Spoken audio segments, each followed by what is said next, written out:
Décryptage. Un éclairage juridique, politique et historique de notre société, présenté par Bertrand Sergue, docteur en droit. Décryptage, l'édition politique.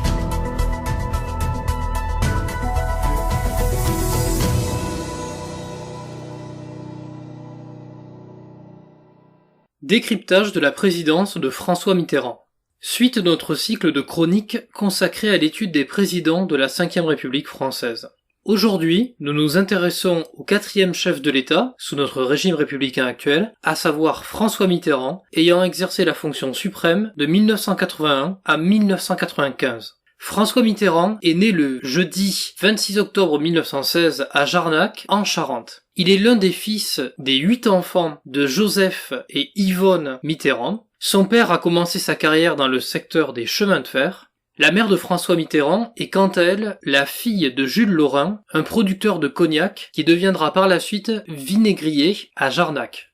La famille de François Mitterrand fait partie de la bourgeoisie provinciale, catholique et conservatrice. Durant ses années d'études, François Mitterrand choisit de s'inscrire à la faculté de droit de Paris afin d'embrasser la profession d'avocat.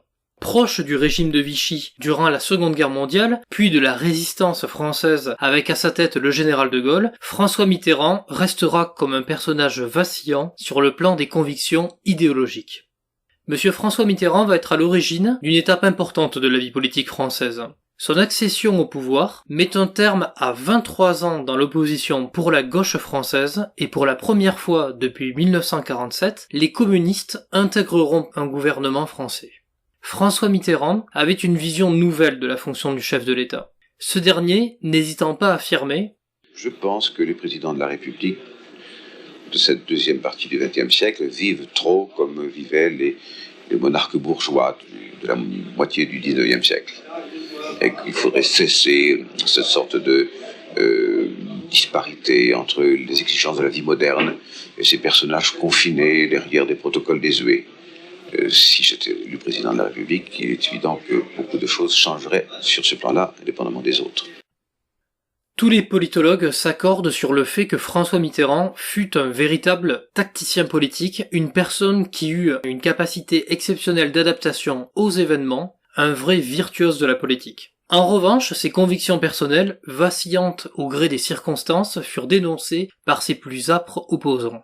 Comme l'affirma François-Olivier Gisbert, François Mitterrand demeura à jamais un mystère à la mesure de la fascination qu'il exerce.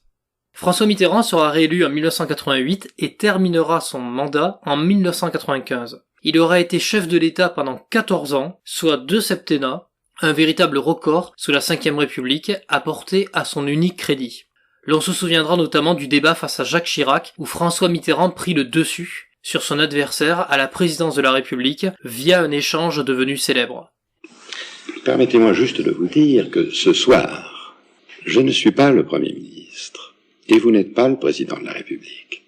Nous sommes 2 candidats à égalité et qui se soumettent au jugement des Français. Seul qui compte. Vous me permettrez donc de vous appeler Monsieur Mitterrand. Et vous avez tout à fait raison, Monsieur le Premier ministre. Fin stratège et personnage charismatique, François Mitterrand mena une double vie révélée par la presse qui sut tirer profit de ses infidélités conjugales.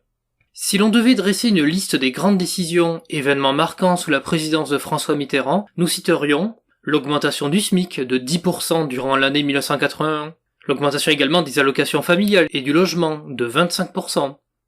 8 ans après la promulgation de la loi Veil, sous la présidence de François Mitterrand est promulgué le remboursement de l'interruption volontaire de grossesse par la sécurité sociale, ce qui n'était pas le cas auparavant. Également, nous pouvons citer l'autorisation de création des radios locales privées, dites radios associatives. À partir des années 80, une nouvelle voie s'ouvre sous l'impulsion de Gaston Defferre en matière de décentralisation. De plus, la dépénalisation de l'homosexualité est votée le 4 août 1981. Ou encore l'abolition de la peine de mort, le 26 août 1981 par monsieur Robert Badinter, alors garde des Sceaux, sous la présidence de François Mitterrand. Ce même Robert Badinter déclara à l'Assemblée nationale ceci. J'ai l'honneur, au nom du gouvernement de la République, de demander à l'Assemblée nationale l'abolition de la peine de mort en France. Et je dis simplement en rappelant la phrase de Jaurès, puisqu'elle est évidence, en vous, sa parole n'est pas éteinte. La peine de mort est contraire à ce que l'humanité, depuis 2000 ans, a pensé de plus haut et rêvé de plus noble. Elle est contraire à la fois à l'esprit du christianisme et à l'esprit de la Révolution. Et nous savons bien que certains vous diront qu'en votant l'abolition, vous méconnaîtriez la démocratie parce que vous méconnaîtriez l'opinion publique. Il n'en est rien. Le pays a élu une majorité de gauche dans le programme de laquelle figurait cette disposition. Ce faisant, le pays, en connaissance de cause, savait qu'il approuvait un programme législatif dans lequel se trouvait inscrit au premier rang des obligations morales l'abolition de la peine de mort. À cet instant, lorsque vous la voterez, c'est ce pacte solennel, celui qui lie l'élu au pays, celui qui fait que le premier devoir de l'élu est le respect de l'engagement pris avec ceux qui l'ont choisi. C'est cette démarche-là de respect du suffrage universel et de la démocratie qui sera la vôtre. Il faut également citer l'instauration de la fête de la musique en 1982, créée notamment par M. Jack Lang, ministre de la Culture, sous la présidence de M. François Mitterrand. La retraite à 60 ans également. Celle-ci était fixée jusqu'alors à 65 ans. Il y aura l'instauration des 39 heures de travail hebdomadaire en 1982. La libéralisation de l'audiovisuel également avec la création des premières chaînes de télévision privées en 1984, Canal+, également la privatisation de TF1 et de M6 durant l'année 1987. Sur le plan du patrimoine architectural, il y aura l'inauguration du nouveau musée du Louvre avec une architecture pyramidale très contemporaine, inauguration de cette dernière en 1988 notamment, la création de l'Opéra Bastille en 1989, l'inauguration encore du parc de la Villette, le plus grand parc de la capitale, la création de l'Arche de la Défense, la construction de la Bibliothèque nationale de France qui prendra le nom de Bibliothèque François Mitterrand, et enfin la réalisation de l'Institut du monde arabe.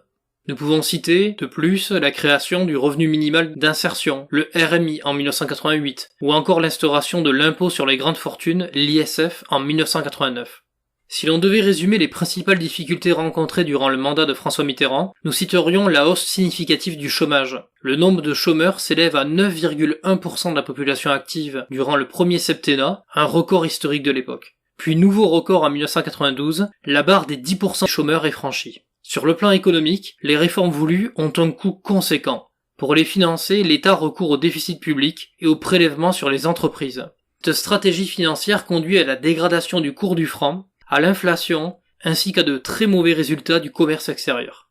Au début de l'année 1984, une crise politique d'envergure s'annonce pour le gouvernement. Alain Savary, ministre de l'Éducation nationale, proposa de modifier les équilibres entre l'école publique et l'école privée. Inquiet d'un projet qu'il juge liberticide, les milieux de l'enseignement catholique et l'Église manifestent. En juin 1984, 1 million de manifestants défilent dans les rues de Paris.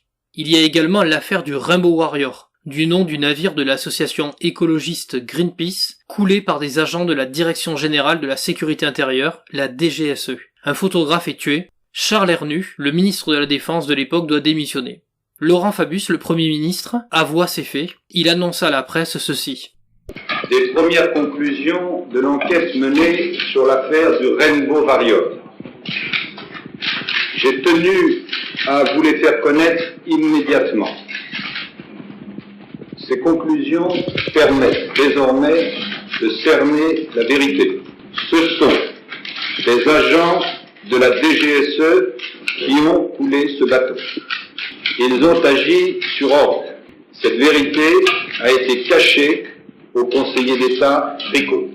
J'ai rendu compte au président de la République de ces faits graves et nous avons estimé que des mesures immédiates s'imposent. Premièrement, un nouveau chef de la DGSE sera nommé dès le prochain Conseil des ministres. Il devra prioritairement réorganiser l'ensemble de ses services. Deuxièmement, le gouvernement est favorable à la création d'une commission d'enquête parlementaire. Les simples exécutants doivent évidemment être mis hors de cause, car il serait inacceptable d'exposer des militaires qui n'ont fait qu'obéir aux ordres et qui ont parfois accompli dans le passé pour notre pays de très dangereuses missions.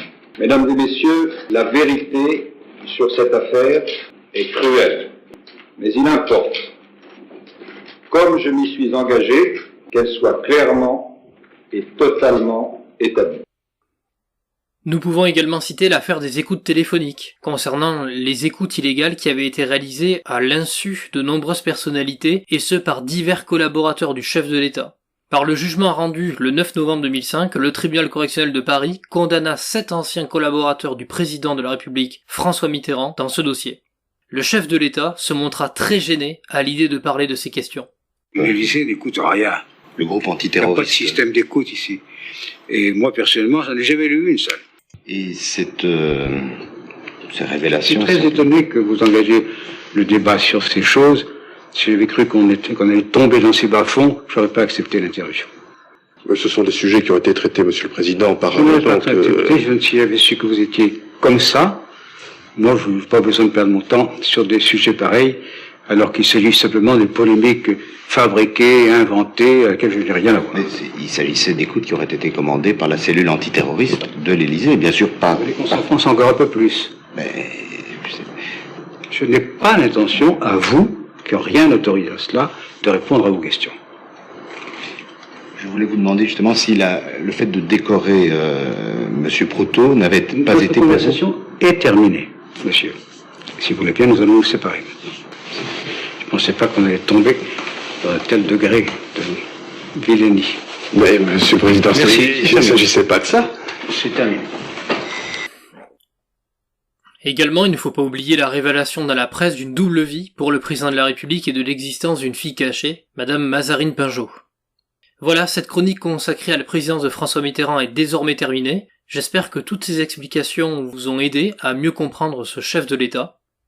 Toutes les explications du monde ne justifieront pas qu'on ait pu livrer aux chiens l'honneur d'un homme et finalement sa vie au prix d'un double manquement de ses accusateurs aux lois fondamentales de notre République.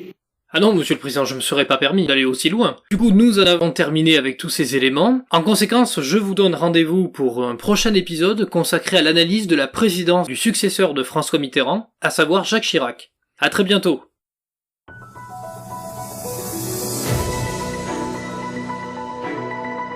Décryptage. Un éclairage juridique, politique et historique de notre société, présenté par Bertrand Sergue, docteur en droit. Décryptage, l'édition politique.